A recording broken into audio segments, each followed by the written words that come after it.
Again, Karimo, Wunmi's sister, came out gun blazing. This time around, she said, since you guys are asking for updates on who is the father of the baby, Liam, what happened to Mohbad, she said she will do us a favor, and that favor is to give out Wunmi's number so that we can ask Wunmi and also Wunmi's mother, so that we can ask her questions. Yes, Adura, Mohbad's younger brother, so that we can ask them questions. And everyone that is a family member that surrounded Mohbad before and during and after his demise. She said this came because Wunmi had given her own number, a phone number, to certain persons to call her. And because they've done this, she felt within herself, why don't I do the needful? Why don't I help get justice for Mohbad faster? It is much better that thousands of people who are seeking for justice for Mohbad get directly to the source of it, rather than we getting secondary update. Why don't we get the update? And I'm sure, ladies and gentlemen, that you all will like this, to have access to Wunmi's number, to call Wunmi so as to ask questions. If you want to call Wunmi, Adura, Mohbad's mother, Wunmi's mother, this video, don't joke with it. Listen to it from the beginning till the end. A lot has been happening ever since the last Corona inquest, and we believe strongly that the next Corona inquest is going to be explosive. Why? Because the private autopsy conducted by Mohbad's father is going to be presented, and it will now be compared with that of the government. The pathologists who came out to talk and say a lot of things, this time around, these pathologists will have to explain to us why his own test is not the same as that of the private. The journey of justice for Mohbad has exposed and made us realize how wicked and how evil people can be.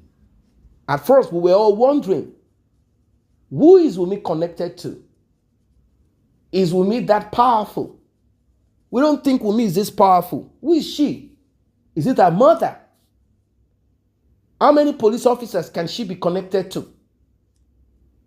What is really going on here? We've thought about it. Slowly, we all started understanding what and what it is all about. Ladies and gentlemen, still on justice for Mohbad. Like I said, what you're about to hear, what you're about to see, it's time for you to take action on it too. You want to know? Yeah, you will know. Like and share. Tap on the subscribe button, turn on the notification bell. Returning subscribers, those that have been here, I say thank you. And those that have tapped on the thanks button, the one with the love icon and the dollar sign in the middle of it, may God bless you. May God replenish your pockets. If you also want to be a part of this, tap on the same button.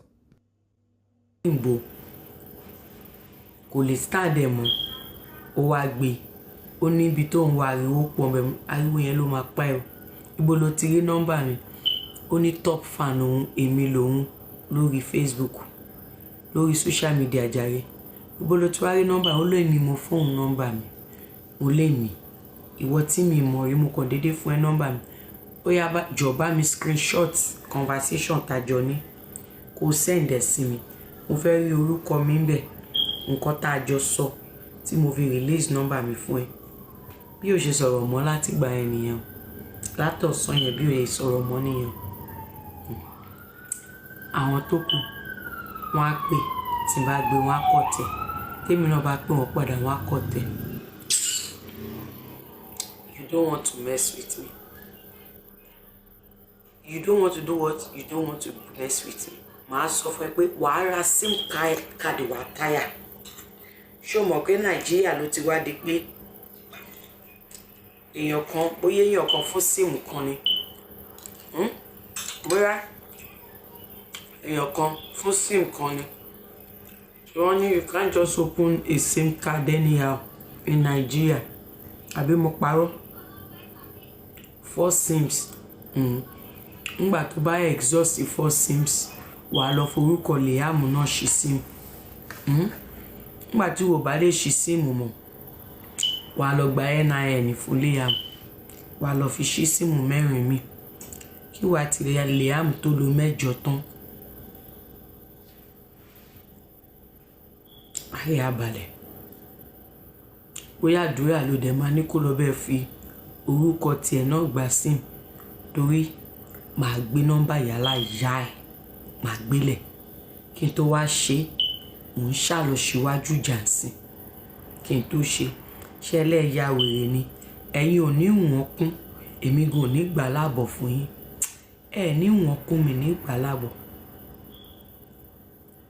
ṣòro ẹ̀gbọ́n bàbá ẹ̀ táwọn èèyàn ò mọ̀ ṣùgbọ́n kẹ́gbọ́n bàbá ẹ̀ lórúkọ ó lórúkọ jọ̀ǹbú jọ̀ǹbú ṣẹ́rí jọ̀ǹbú yẹn gbogbo ẹ̀yin tí Dàmọ́lá ti bú jọ̀ǹbú ni bàbá Dàmọ́lá, ẹ̀yin J4M jọ̀ǹbú òun ni bàbá Dàmọ́lá.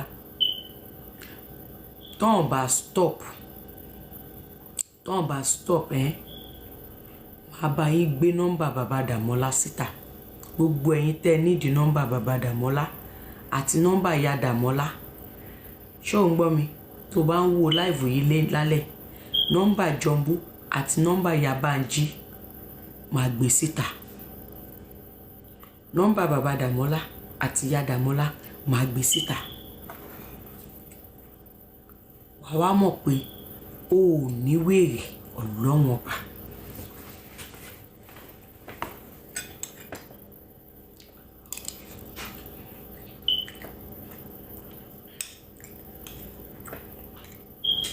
àníṣe kò ní burú títí kí bàbá kọ́mọ ní kí bàbá ló dọwọ́ ọmọ òun lọ́rùn, ìdí bàbá òun dẹ̀ lọ́mọ gbókó. Sọ jù yẹn lọ.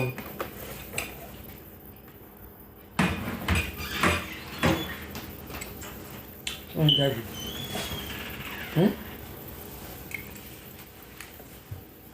ìwọ láwọn ẹ̀gbọ́n o láwọn ìyá o láwọn àǹtí tó ń gbèjà sórí ní lẹ́vù tá a wà yìí.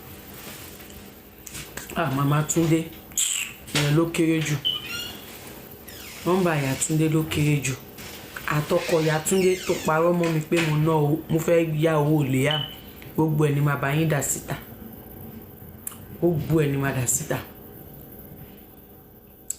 To be forewarned is to be forearmed.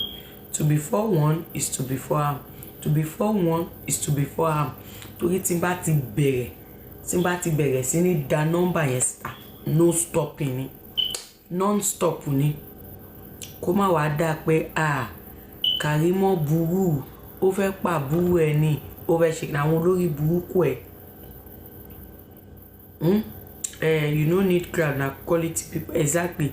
àwọn olórí burúkú ẹ àwọn lọ́kọ́kọ́ bẹ̀rẹ̀ o, tí n bá wá retaliate àwọn máa act as victim.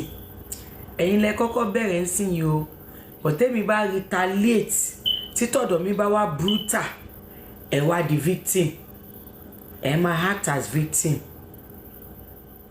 mo ti sọ tèmi. Pinky ayé ẹ ti bàjẹ́ Pinky, mo lọ sọ́dọ̀ Bíntílayé ó wá mi wá bẹ̀, ìwọ gúnkè wá bá mi lọ́dọ̀ Bíntílayé. They can't take a beating crocodile kí tó máa fàájà lọ. Ọlánìkẹ́ ẹ má bínú mo fẹ́ parí conversation mi fẹ́ interrupt mi. Ọlánìkẹ́ ẹ kalẹ́ ẹ kú àbí ṣé àárọ̀ lẹwà ẹ ti gbọ́ sàárọ̀ èèyàn kan ti kí lọ back. The daddy no, I know my dad was watching out for me, but mo dẹ̀ sọ fún daddy mo ní ẹ mọ̀ ìyàwó tẹ́ fẹ́, irọ́ ni ìyàwó mi pa, irọ́ ni ìyàwó mi pa. You know what my dad said? My dad said he will not come to my wedding. My dad told me he's not going to come to my wedding.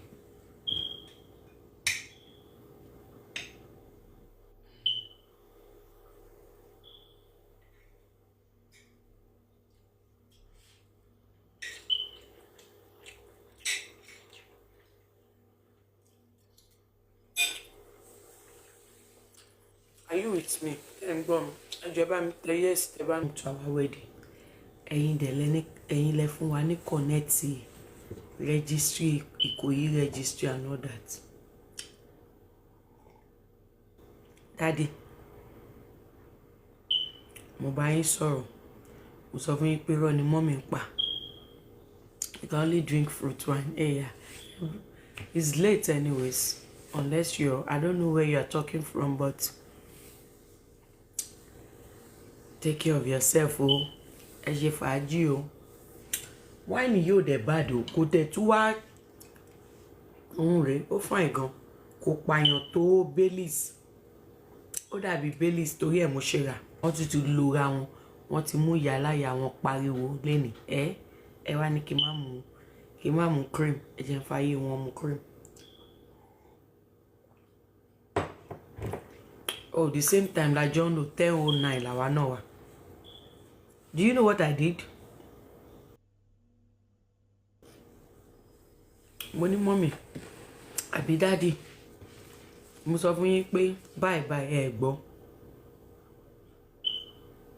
What's the name of it? Cayman Reef. Look at it. I shouldn't do such thing. No, I won't do that. I won't do that shit, bro. I'm not gonna do that shit, bro. No. It doesn't speak well of me. Ẹ lọ sí bank tàbí kẹ́ ṣiṣẹ́ kẹ́ fàṣẹ níbi full time job yín. Kò yẹ kán bá mi níbi irú nǹkan bẹ́ẹ̀. Ẹ má bínú. I wish I could help, but kò yẹ kán bá mi níbi irú nǹkan bẹ́ẹ̀. We DM you when I get off work. Why are you there? What do you want to say? Yeah, thank you to the gifters. Thank you so much. Narrative tó gbé jáde. Wọ́n ní mo ń ṣe show torí TikTok gift. Torí owó TikTok tó ń fún mi ni mo ṣe show. Olówó TikTok ni mo fi kọ́lé. Miss Kenneth, good night. Good night, thank you. Wọ́n lówó TikTok ni mo fi kọ́lé. Or not, whether you come or not, that wedding we hold. Mo ní mo ń bá yín sọ gbọ́ àbí ọ̀rọ̀ ìyá Wunmi lẹ́ ń believe. Mo ní that wedding we hold. Àwọn ẹ̀gbọ́n mi l'Amẹ́ríkà gbogbo wọn pè mí. Okay, I will check it after. Gbogbo wọn pè mí. Dáàdì ẹ pa àwọn kí ló ń ṣẹlẹ̀? Ọkọ tó fẹ́ mú wálé. Ṣé mọ̀ káwọn this is after ìgbà tí both family ti lọ meet ra wọn.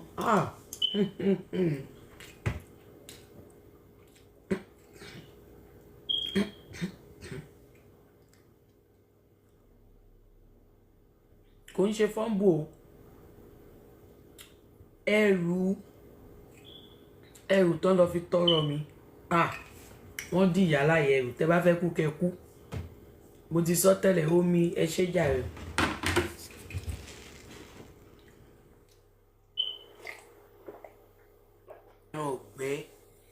Wọ́n yan gbẹ. Wọ́n dì mọ́.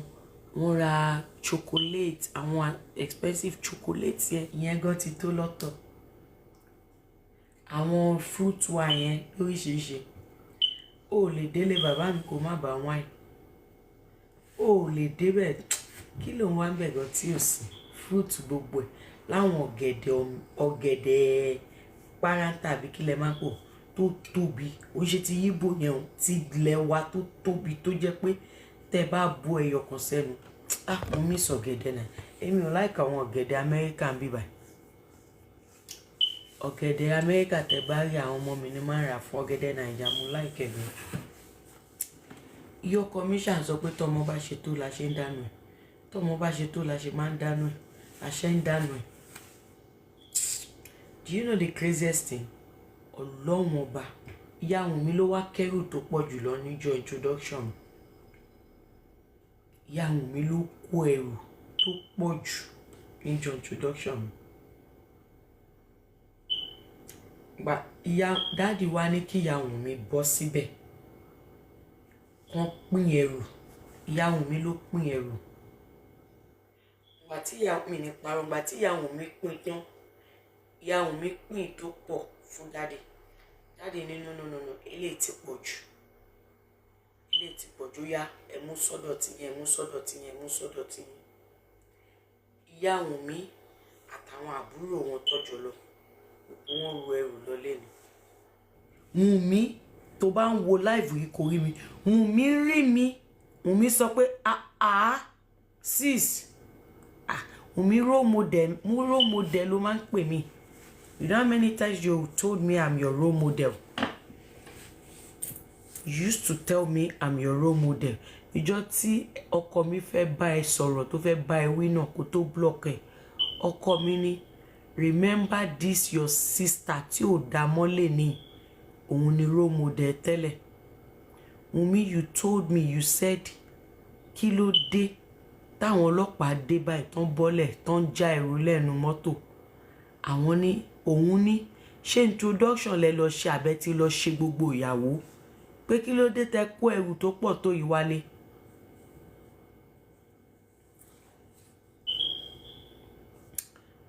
Introduction nìyẹn o, èmi kàn ń wo gbogbo ẹ̀ lórí fídíò bó ṣe ń ṣe à ń wò bó ṣe ń ṣe lórí fídíò bó ṣe ń ṣe à ń wò live ṣòye àwọn òsínbà wa ń wò live.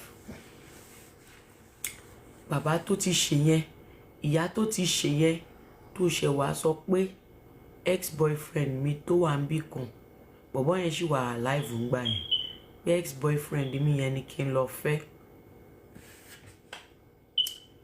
Àjọ fà títí lábẹ́ ilé kò tóra wọn. He now manipulated my father.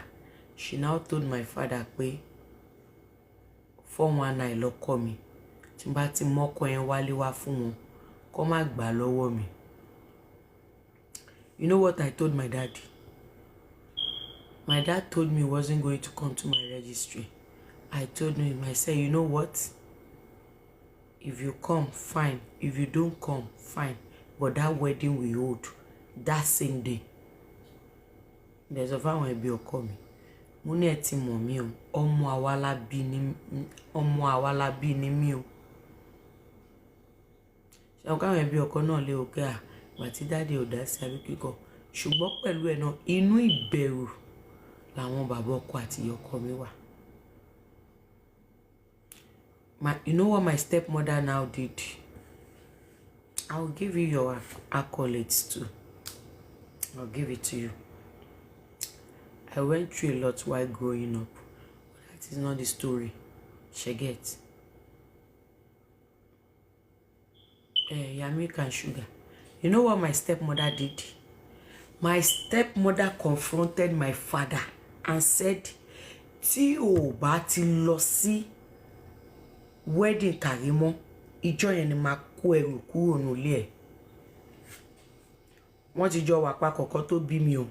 Ṣòye yín. My stepmother told my dad pé my stepmother begged. I swear, heaven is my witness already. Ṣe sùúrù pẹ̀lú dáàdì ẹ̀, mo ní mo ti gbọ́. But ọjọ́ wedding tèmi ti lọ mú tí registry ti fún wa. Ọjọ́ yẹn náà lèmi máa ṣe ìyàwó. Ọjọ́ yẹn ni máa ṣe ìyàwó.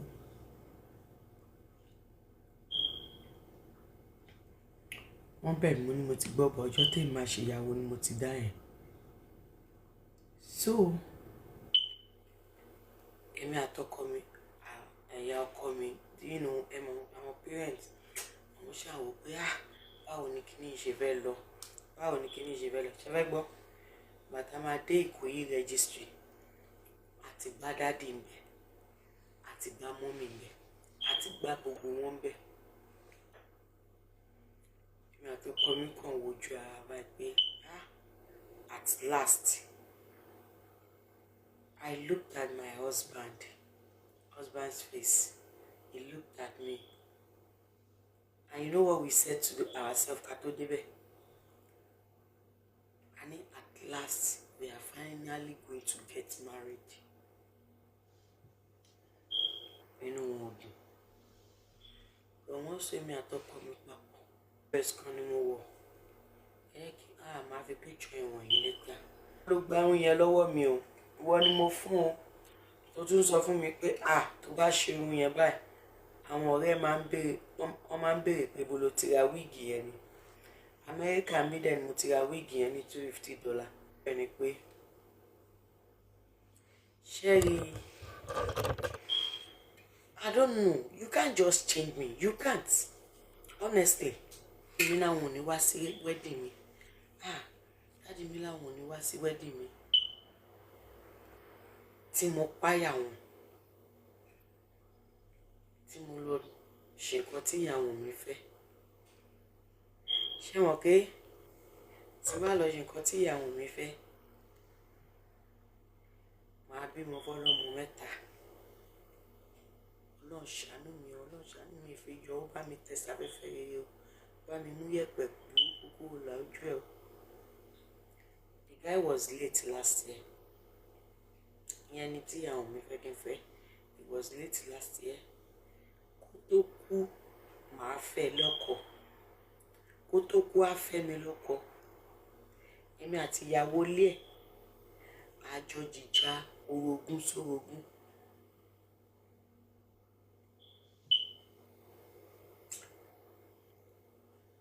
Á pàpà ṣe bó ṣe ṣe yẹn náà. Ọmọ aráyé á fẹ́ lè sọ wá lórúkọ bọ́ báwa ìyàwó méjèèjì tó fẹ́ láàjẹ́ kó ní ìsinmi ara lápá. Àbẹ́mọ̀. Yàtọ̀ sí yẹn, má fẹ́ lè sọ pé yàtọ̀ sí yẹn, kí nǹkan yẹn ti wá ṣẹlẹ̀ sí mi last year. Sọ́tà mi last year. Kí Mohbad wá kún last year yẹn náà. Kí wá wà situation tí mo wà. Ọ̀tá mi àti dìdàkudà. Mo máa pe líǹpì tó wà pé lágbájá. Tó bá dẹ̀ pé o wà láyé, ìyà yóò ní jẹ mí o. Tó bá yẹ kó wà láyé, gbogbo ìyà yóò ní jẹ mí o. Àbẹ́mọ̀.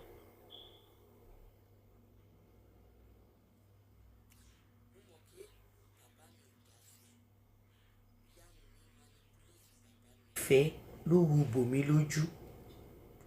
Ni dáàdì ṣe sọ pé nígbà tá a bẹ sọ́tò gbọ́ tó sọ pé ẹni tó fẹ́ fẹ́ nìyẹn, ó dáa. Mo bèrè sí, mo ṣọ́nà sí. Wọ́n sọ fún mi pọ́nà wà ń bẹ̀. Mo dẹ̀ rí ìwà ẹni tí mò ń bá nájà. Mo pè wá tí ẹ̀ bá ẹni tó lè fẹ́ mi, òun nìyẹn. Ṣẹ̀gẹ́t. Ó ṣe wá jẹ́ pé ṣé wọn ká ní pé mo tẹ̀lé ìfẹ́ ìyá mi. Ká ní mo tẹ̀lé nǹkan tó wù ìyá mi lọ́kàn láti ṣe. Nǹkan tí ìyá mi fẹ́ kí n ṣe, ká ní mo ṣe. Lọ́dà 2008, ó ti bímọ 3 already. Okay, àwọn ọmọ tèmi ṣì máa wẹ̀.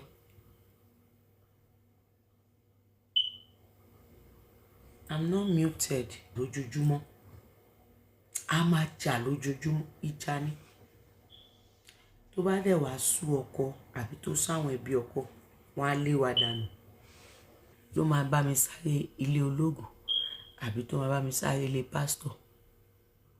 A wá di pé gbé àgbélébú ẹ, ó wo bí kò wú o. Gbé àgbélébú ẹ, ó wo bí kò wú o. Abánidá kò kí n bá ní débẹ̀.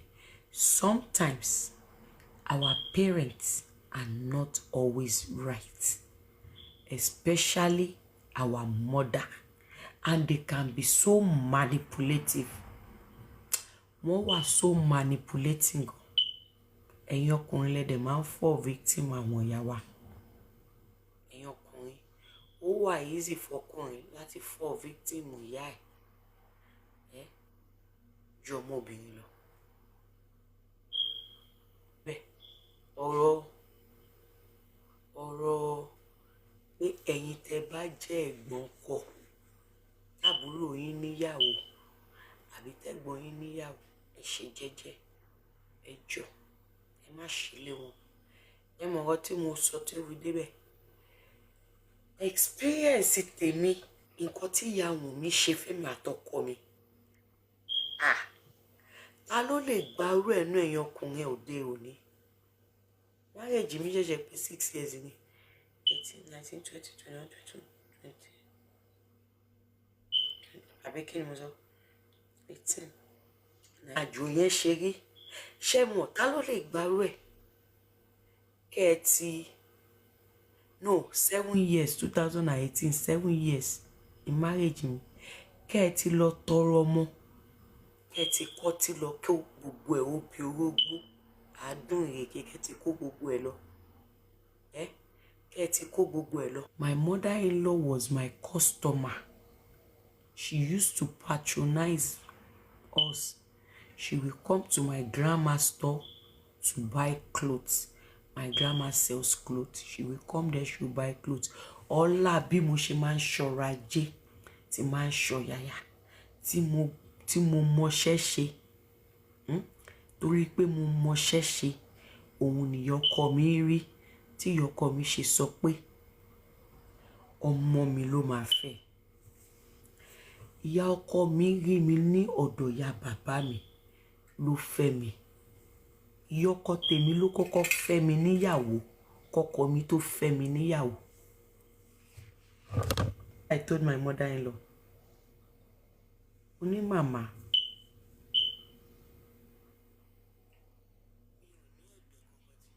ní Ìkòyí registry mi mọ̀ bóyá ṣì wà ń bẹ̀. Ó ní rẹ́sítọ́ráǹtì kan tó wà lẹ́gbẹ̀ẹ́ Ìkòyí registry white and red ní logo ẹ̀ báyìí one kind big tree like that. Àdáná lọ o àdáná wá sínú sẹ́yìn mọ́tò tán àìsí wá ìtọ́ṣe gbogbo wa gbẹ̀mí ọ̀dáná rẹ́sítọ́ráǹtì yẹn la lọ. Is it Golden Gate? Ẹ lọ order oúnjẹ tẹ́ bá fẹ́. Everybody jẹun dìde. Ìgbà tá ti jẹun tán everybody ti jẹun tán. A wá fẹ́ máa lọlé.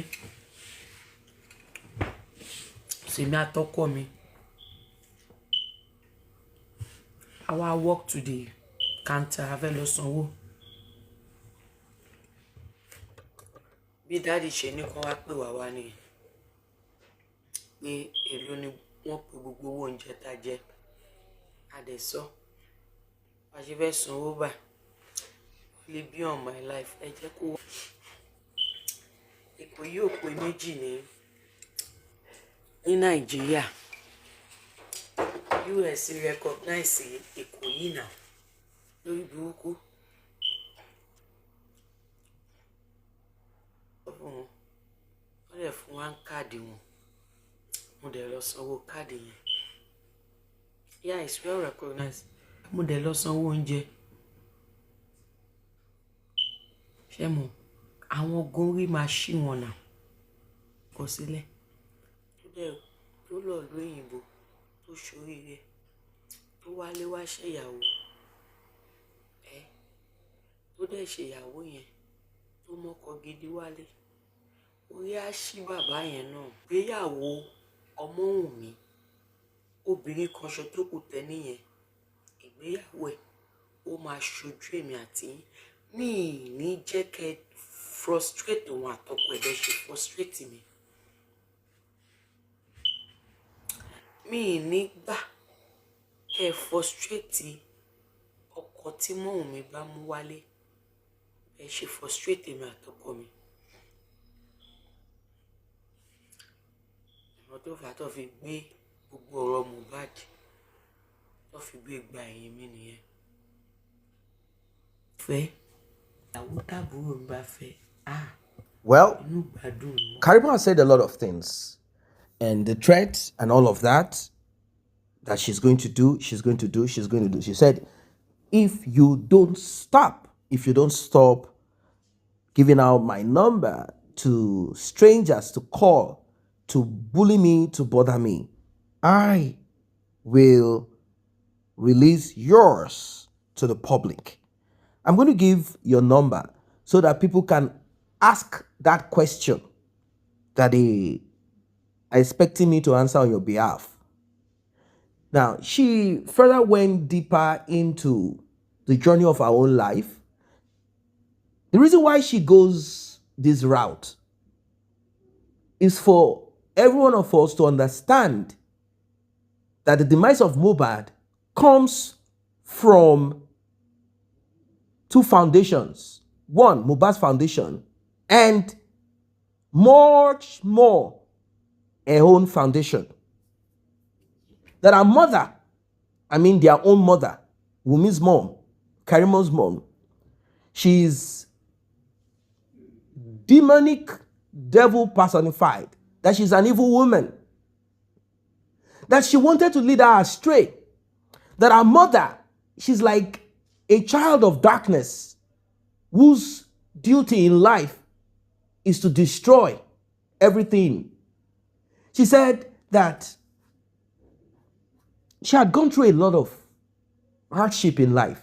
She said her stepmother had dealt with her, that she had experienced a lot and a lot and a lot. She said she didn't have a mother around her who would have helped her, that there was nobody, that she lived her life like she had nobody, even though she had a father.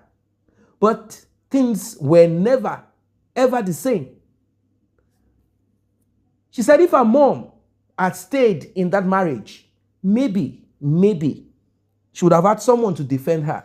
But because her mother was unwilling to stay, now this tells me that Karimo's father was married to someone before getting involved with her own mom.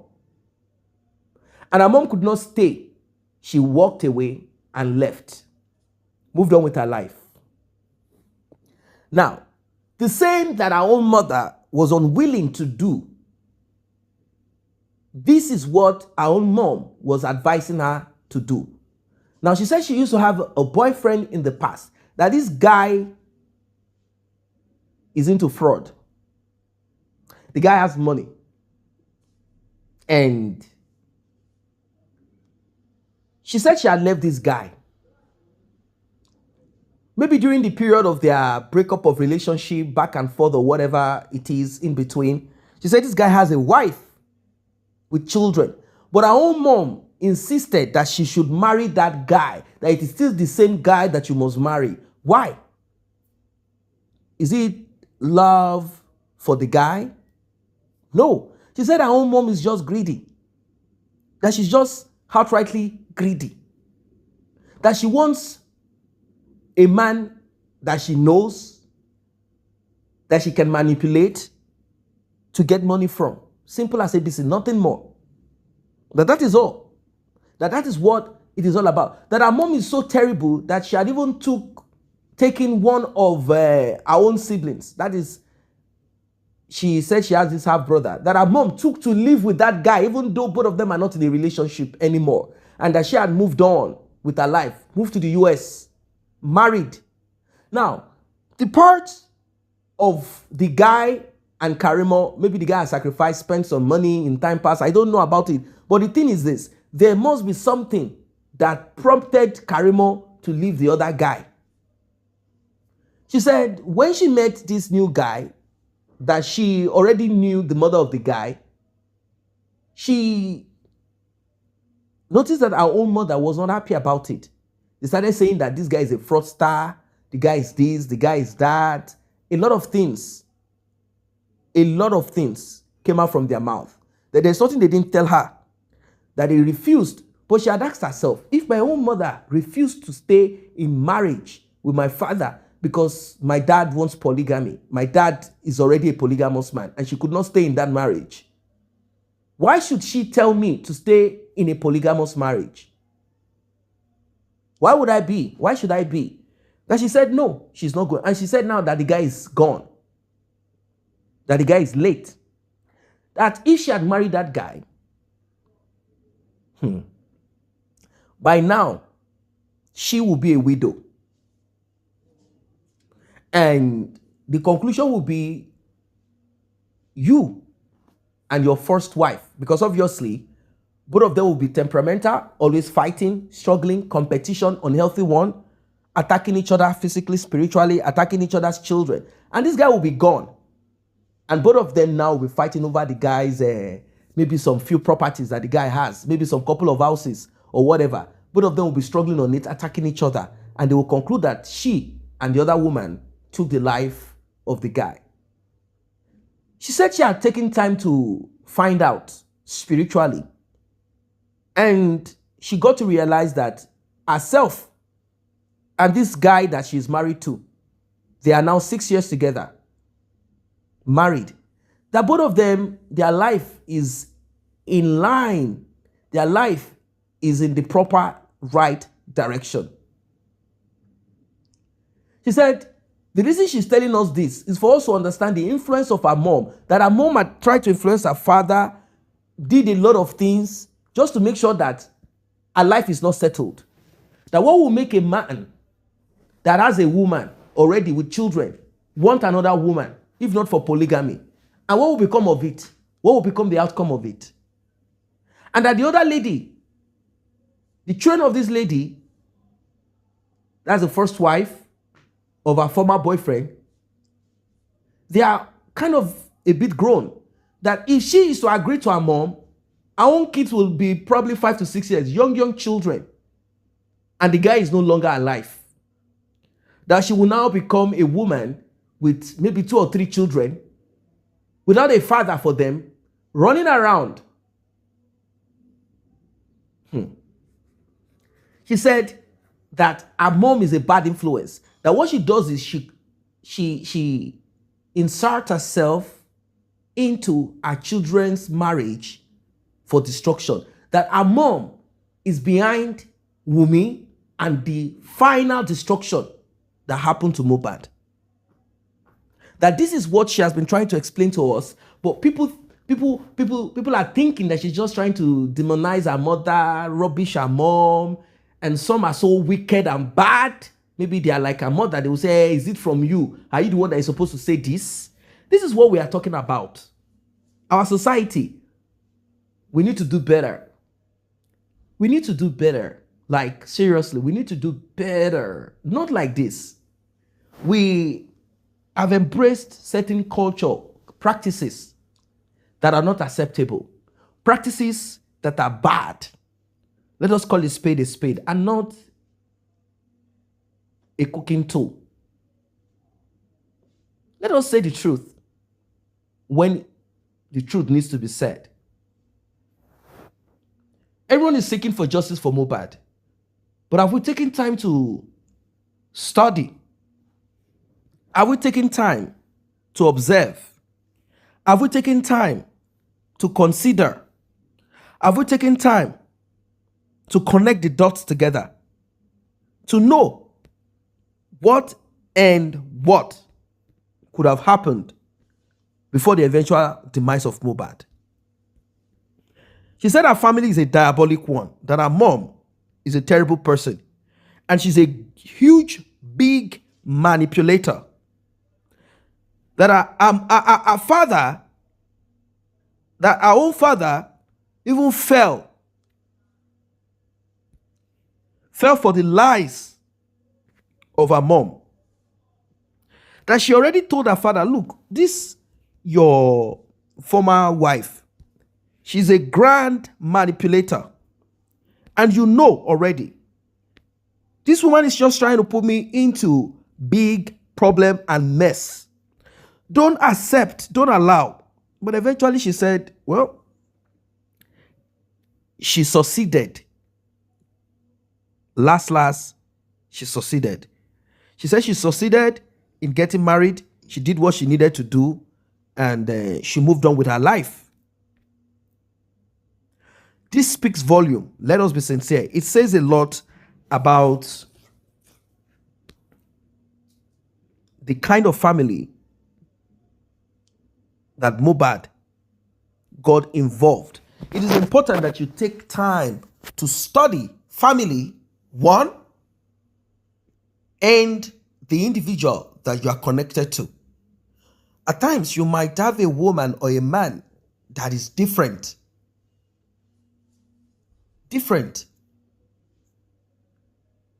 from the rest of our family. It happens like that. But be very careful that she's not the kind of person that will be easily influenced. If not, that is the end. Look at what happened to Mohbad. We've been talking about it, justice for Mohbad, justice for Mohbad. But there are certain things, like I said, that people have not looked at or looked into. They've not even taken time to cross-check it properly. Like, wait, could the demise of Mohbad, could it have come from the kind of family that he got entangled with? People have blamed the father of Mohbad. They said, oh, you say you are a prophet or evangelist. Did you take time to inquire in a place of prayer about the kind of girl that your son is interested in? Or you just felt, I am broke, I am hungry, I need money, so whatever my son brings, so be it. Let me just eat and take care of myself. I don't need to worry myself anymore. I don't need to do nothing anymore. Well, life lessons, that's what I call it. Life lessons. Life lessons. Regardless, we cannot remove or pretend that these things don't happen. These things do happen a lot. It's not as if something magical somewhere took the life of Mohbad. No. It's not like it's a magic. It's not a magic. A lot of people will be making such mistakes continuously. They will choose the wrong woman. They will get entangled with the wrong family. I don't know if you guys are kind of connecting to what I'm saying, but I hope